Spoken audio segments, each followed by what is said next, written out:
Hi, Nani here, and I want to share with you the real reason you are stuck. I'm so excited you are here and that I can share with you how to reconnect with what lights up your soul using human design. So, your mission, if you would like a mission for this video, if you choose to accept it, is to uncover the reason behind your disconnection from purpose so that you can gain clarity on where you stand and then more easily determine your next steps. This is important because making the right choices the right way becomes the navigation tool that takes you to the right place at the right time with the right people. Okay, so now let's get into it. In this video, we're going to talk about the real reason we're stuck from connecting with more purpose. In a short time, you'll move from autopilot to awareness, and you may think awareness is not much, but it really is. It's where your mind will give you the permission to see things differently, and you'll find out what's weighing us down, why we need to care about it, and what to do next. This is the real reason you don't have energy to do what you love, and you may be stuck in autopilot. In modern society, we are overwhelmed by expectations, and it drains our energy. We know we have to pay the bills, but we have this underlying current of frustration because we have this craving to connect to our calling. But the first thing that gets kicked out the door is the one bucket that can fuel us, purpose. We get a whisper of purpose, and then we have this feeling or this knowing that we are meant to be doing things differently, but we don't know how. And then we get so caught up that we don't have the ability to restore ourselves and we get stuck. Most of us are being pulled by the current of life, and we do things we think we should. Basically, we put on a mask. There's a lie out there that I've believed for many years that I need to conform to the world, that I am like everyone else and need to do things a certain way or live up to certain expectations. You can see this in the things we do. For me, it's like I try to be like others because I do too many things. I sign my kids up for too many things. And my mind is full of beliefs that is what is expected. But the truth is, I try to be super mom, super businesswoman, and also try to have a spiritual connection, and it leaves me depleted. The first thing that gets left behind is my connection to self. And sometimes we feel like we are being pulled under, and sometimes we feel like we are swimming against the current. We are meant to flow around wherever we want to go, like in a swimming pool. That is what alignment feels like. You know, the calm waters, clear, where you can certainly jump in and make a splash, but you are also in control of when you want to just lounge on the inner tube or just dive in. The first thing I want to talk about is what's going on. What's weighing us down? It's something that happens to everyone, but especially as moms and women in the modern world. Most of us are cluttered from our conditioning. We collect ideas, beliefs, and ways of doing things or being so that we can fit into the ideas of the world. But they may not be the things that we love or that spark joy for us. We are designed to experience the energy around us, or we might as well live in a hole. But we aren't designed to hold on to what we experience in our openness forever. We are meant to experience and then release, especially if it's a negative vibration that could damage our health or mindset. I want to show you how conditioning ties to human design. In human design, we first look at your open centers in your chart. That's where you're most prone to conditioning. There are 9 centers in your chart, and any of them can be open or what's also called undefined. So when you look at your chart, they are the centers that are white, like the top triangle there, or the diamond, or the other 2 triangles or square that are white or not colored in or not filled in. And a reflector is the only human design type that could have all the centers open. The rest of us have at least one center filled in. And they can easily be filled with stuff that is not ours. Okay, so what is conditioning? Well, it's the beliefs or shoulds that modern society, your ancestry, or your well-meaning parents or family may have put onto you. It affects your decision-making, causing you to say yes to things that you think you should do and not always what you truly want to do. You may even think you're saying yes to the right things, but it's only because you are so numb to the conditioning that you can't tap into how you truly feel. And most of us are weighed down by things that are not ours. And sometimes we don't even know what is ours anymore because it just became the norm. It's no wonder we don't know and that we feel overwhelmed because we are bombarded with limitless choices. And they're not all choices that are for us, they are just options. So here's an example. We pick up conditioning from those around us. So say there are several other customers in the paint store when you were there picking out a color for your home office. You love yellow, but then the clerk says, "Oh, yellow, it's so out of date." And another customer says, "I love blue, it looks so amazing in a home office." And another customer is like, "Green is so calming and it helps you feel better when you're working."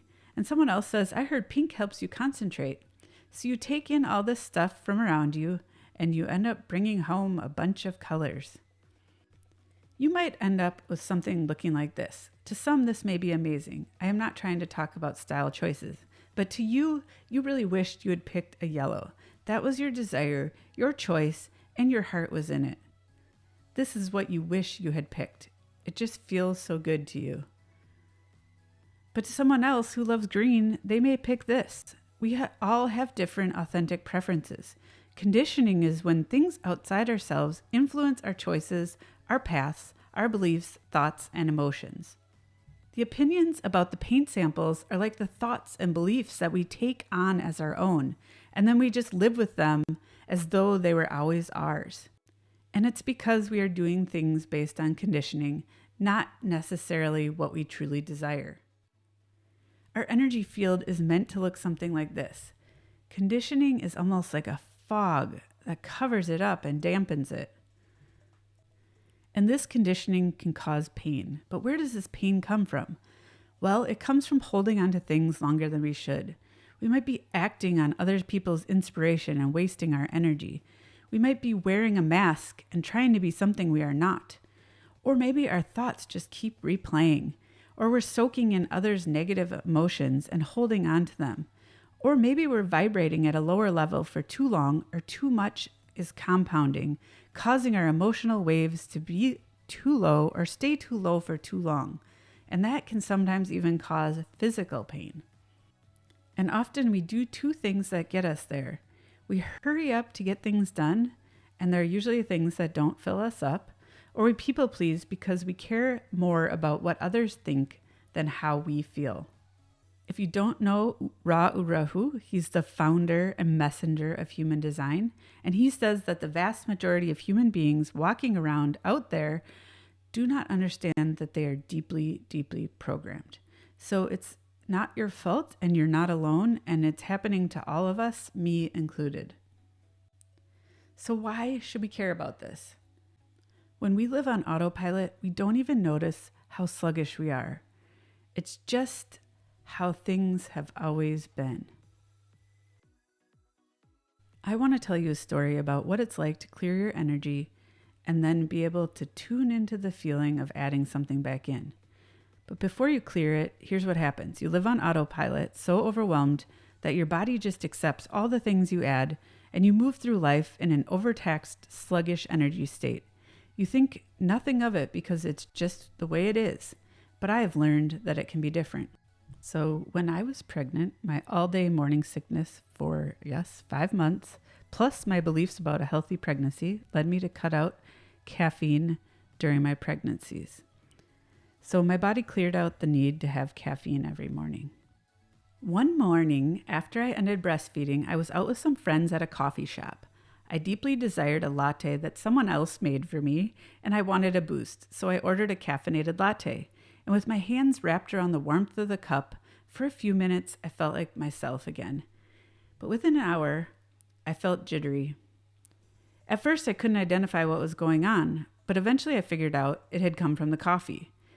I still didn't think much of it, so a few days later, I had another coffee with caffeine in it, and it happened again. Now, I didn't quit drinking caffeine because of this. I'm not trying to throw guilt on coffee drinkers. That's not my point. My aha from this experience was that pregnancy is what drove me to commit to the removal of things that were not good for me or for my pregnant energy. So in essence, my energy field was cleared of those things. And once I added something back in, I was aware. I could feel it, and I was sensitive to the addition. In the past, I would have just been so overloaded that I haven't even noticed. And this is what you can do with many things in your life. You must want to increase your well-being in this area to be able to commit to some changes and some removal of things that you no longer need. Then you'll be more sensitive to what's going on and be able to feel what things you do want to let in or the things that you actually don't want to come back in and you want to block. So it's totally normal to feel overwhelmed, but it doesn't have to be that way. If you let it go on too long, you'll let life pass you by because you're too busy doing things that don't fill you up, and then you don't have the energy to do what you love. So why must we let go? Because it takes more energy to wear a mask of what you are not. All of these items are masking who you truly are and weighing down your energy field. You may feel overwhelmed, like you are dragging or even sick. You're just basically wasting energy, wasting it on things that might not even be yours. And then guess what? You don't have the energy to do the things that you want to do or that you love. Conditioning clutters our minds or the beliefs and the way we do things. It clutters our heart, the directions we take in our emotions, and it clutters our decision-making authority and how we make choices that are right for us. And even though I am aware of conditioning, I'm still affected by it. I now at least stop and ask myself, is that my thought or someone else's? And these are some things that I may have asked myself, like, am I doing too many things because I think I should or because I want to? Or should I raise my kids in a certain way because that's the right way? Or do I need to dress a certain way or be a certain weight or body shape or accept harassment at work because that's just the way it is? Or do I need to take on this emotion? Is it actually mine or not? And you crave a connection to your purpose, right? I think we all do. It's why you might even be watching this video. Conditioning makes it impossible to connect, or you connect for moments and then it's gone and you grieve it. And when you are conditioned, you may spend all your energy on things that might not even be yours, and you likely won't have the energy to do the things that you love yourself or the ability to connect to your own purpose. So what do we need to do? Well, you'll need to begin to decide what's right for you or not, and let things go that are not good for you, like negative vibrations or emotions that have been there for years, or beliefs that don't resonate, or that I should do X or Y, or that autopilot numbed approach that we've been taking, or any yucky energy. So let's do a quick recap. What's weighing us down? Well, conditioning. Why do we care? Because it makes us feel bad and wastes our energy. What do we need to do? Decide what's yours or not, and let go of what you no longer need, and only let in what you really want. What next? Learn how to decide what's right for you. It's totally normal to be on autopilot, but it's also totally doable to be aware. And guess what? Mission accomplished. You are now more aware.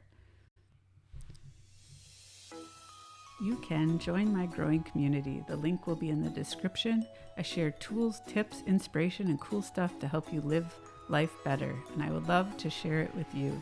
Thank you.